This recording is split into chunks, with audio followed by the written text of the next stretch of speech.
Welcome to my YouTube channel Java పాఠశాల. ఈరోజు మనం ఈ వీడియోలో ఈ టాపిక్స్ గురించి డిస్కస్ చేయబోతున్నాము. The agenda of today's video is what is programming language అంటే ఏమి, ప్రోగ్రామ్ లాంగ్వేజ్ టైప్స్ ఎన్ని టైప్స్, కంపైలర్ అంటే ఏమి, ఆబ్జెక్ట్ ఓరియంటెడ్ ప్రోగ్రామింగ్ లాంగ్వేజ్ అంటే ఏమి, platform independent and platform dependent గురించి డీటెయిల్గా డిస్కస్ చేయబోతున్నాం. ఫస్ట్ మన ప్రోగ్రామ్ అంటే ఏమో తెలుసుకుందాం. మీ దగ్గర ఒక కంప్యూటర్ ఉంది. ఆ కంప్యూటర్ నుంచి ఒక టాస్క్ చేయాలనుకుంటున్నారు. మీరు ఆ టాస్క్ గాని లేక ఆ ప్రాబ్లమ్‌ని కంప్యూటర్‌కి ఎలా చెప్తారు? నేనిప్పుడు తెలుగులో మాట్లాడుతున్నా. తెలుగులో ఒక వీడియో సాంగ్ ప్లే చేయమంటే ప్లే చేస్తుందా కంప్యూటర్? చేయదు గదా! కంప్యూటర్‌లో ఏదైనా అప్లికేషన్ ఓపెన్ చెయ్యి అని మనము మాట్లాడే తెలుగు లాంగ్వేజ్‌లో చెప్పితే చేస్తుందా? చేయదు గదా కంప్యూటర్. మనం కంప్యూటర్‌కి అర్థమయ్యే భాషలో చెప్పాలి. Program అంటే is a way to instruct the computer to perform various tasks in specified manner. ఒక టాస్క్‌ని ఒక పద్ధతిలో ఎగ్జిక్యూట్ చేయాలి అనుకుంటే, అది ఎలా చేయాలి అని కంప్యూటర్‌కి చెప్తే దాన్ని ప్రోగ్రామింగ్ అంటారు. మనం ప్రోగ్రామింగ్ అంటే ఏమో నేర్చుకున్నాం. ఇప్పుడు ప్రోగ్రామింగ్ లాంగ్వేజ్ గురించి నేర్చుకుందాం. మన అప్లికేషన్‌ని రియల్ టైమ్ ప్రాబ్లమ్ సాల్వ్ చేయడానికి క్రియేట్ చేస్తాము. అదే న్యూ సాఫ్ట్‌వేర్ గాని అప్లికేషన్‌ని ప్రోగ్రామింగ్ లాంగ్వేజ్ యూజ్ చేసి మనం క్రియేట్ చేస్తాం. ప్రోగ్రామింగ్ లాంగ్వేజ్ వచ్చి 2 టైప్స్‌గా డివైడ్ అయ్యింది. అది ఏమిటంటే high level programming language, low level or machine level language. కంప్యూటర్‌కి అర్థమయ్యే డేటా ఏంటి? Binary data, zeros and ones. Low level programming లాంగ్వేజ్‌ని మనం మిషన్ లెవెల్ ప్రోగ్రామింగ్ లాంగ్వేజ్ అని కూడా అంటాము. లో లెవెల్ ప్రోగ్రామింగ్ లాంగ్వేజ్ అంటే కంప్యూటర్ నేటివ్ లాంగ్వేజ్. ఒక ప్రోగ్రామర్ డైరెక్ట్‌గా కంప్యూటర్‌కి అర్థమయ్యే భాషలో బైనరీ డేటా జీరోస్ అండ్ వన్స్‌లో కోడింగ్ రాస్తే దాన్ని లో లెవెల్ ప్రోగ్రామింగ్ లాంగ్వేజ్ అంటారు. ఇప్పుడు హై లెవెల్ ప్రోగ్రామింగ్ లాంగ్వేజ్ అంటే ఏమో తెలుసుకుందాం. హై లెవెల్ ప్రోగ్రామింగ్ లాంగ్వేజ్‌లో ప్రోగ్రామర్ కంప్యూటర్ ఇన్స్ట్రక్షన్‌ని ఇంగ్లీష్ లాంగ్వేజ్‌లో ఇస్తారు. High level programming language examples వచ్చి C, C plus plus, Java, dot net. మిషన్‌కి అర్థమయ్యే డేటా వచ్చి బైనరీ డేటా అని చెప్పుకున్నాం. ఇప్పుడు హై లెవెల్ ప్రోగ్రామింగ్ లాంగ్వేజ్‌లో రాసిన కోడ్ మిషన్‌కి ఎలా అర్థమవుతుంది? దానికి యూజ్ చేసే టూల్‌నే కంపైలర్ అంటారు. కంపైలర్ అంటే ఏమి?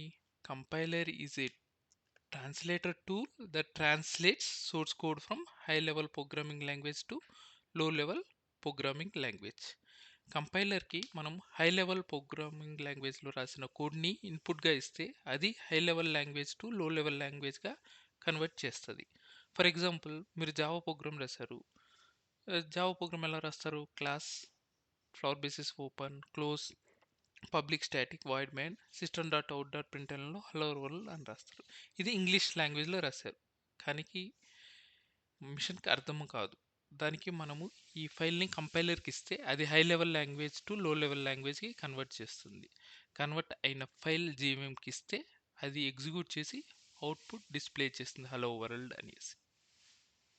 ఇప్పుడు మన ఆబ్జెక్ట్ ఓరియెంటెడ్ ప్రోగ్రామింగ్ లాంగ్వేజ్ గురించి తెలుసుకుందాం. ఏదైనా ఒక ప్రోగ్రామింగ్ లాంగ్వేజ్ ఈ బిలో ప్రిన్సిపల్స్‌ని సపోర్ట్ చేస్తే దాన్ని ఆబ్జెక్ట్ ఓరియెంటెడ్ ప్రోగ్రామింగ్ లాంగ్వేజ్ అంటారు. ఆ ప్రిన్సిపల్స్ ఏమి?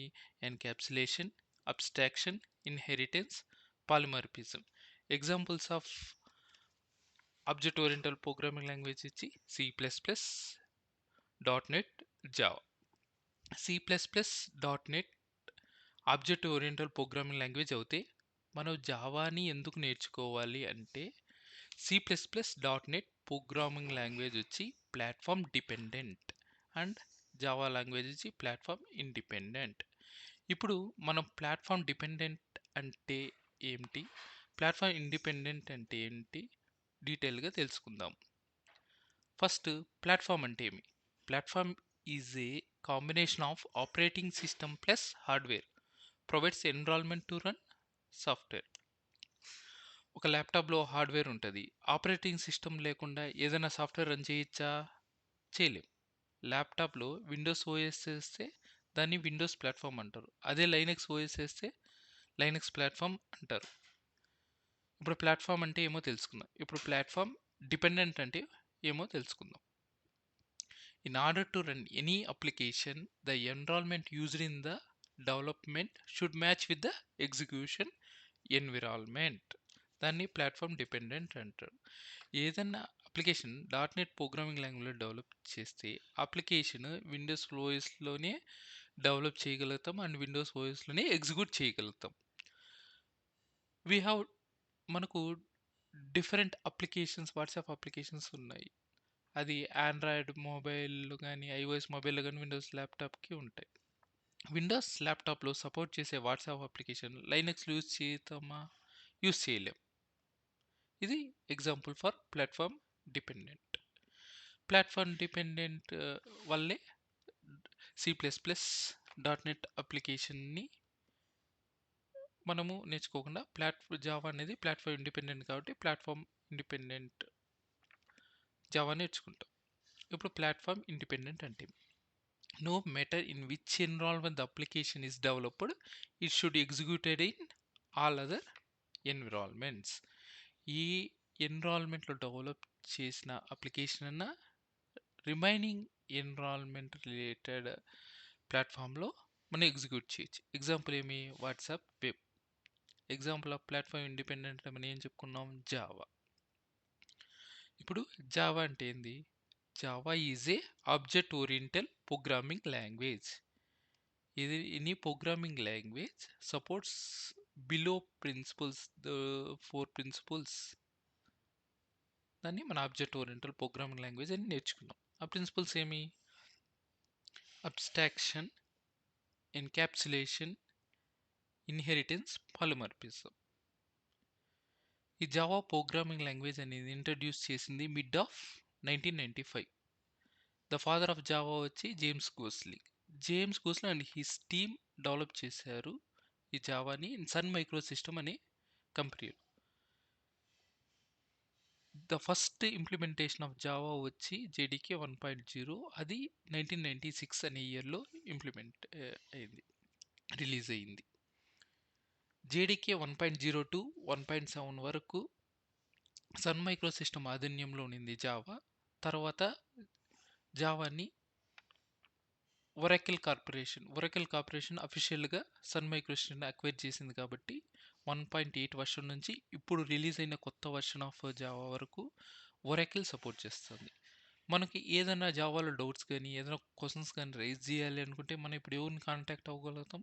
ఒరాకిల్ కార్పొరేషన్ని కాంటాక్ట్ అవ్వాల్సి వస్తుంది. ఎందుకంటే ఇప్పుడు అఫీషియల్గా జావా లాంగ్వేజ్ని ఒరాకిల్ కార్పొరేషన్ మెయింటైన్ చేస్తుంది. జావా అంటే ఏంది? Right once, run anywhere. మనము ఒక అప్లికేషన్ని విండోస్ ప్లాట్ఫామ్లో డెవలప్ చేశాను బై యూజింగ్ జావా లాంగ్వేజ్లో మనం డెవలప్ చేసామనుకోండి, ఆ అప్లికేషన్ని మనం అదర్ ప్లాట్ఫామ్స్ లైక్ లైనక్స్లో కానీ మ్యాక్లో కానీ ఎక్కడన్నా రన్ చేయొచ్చు.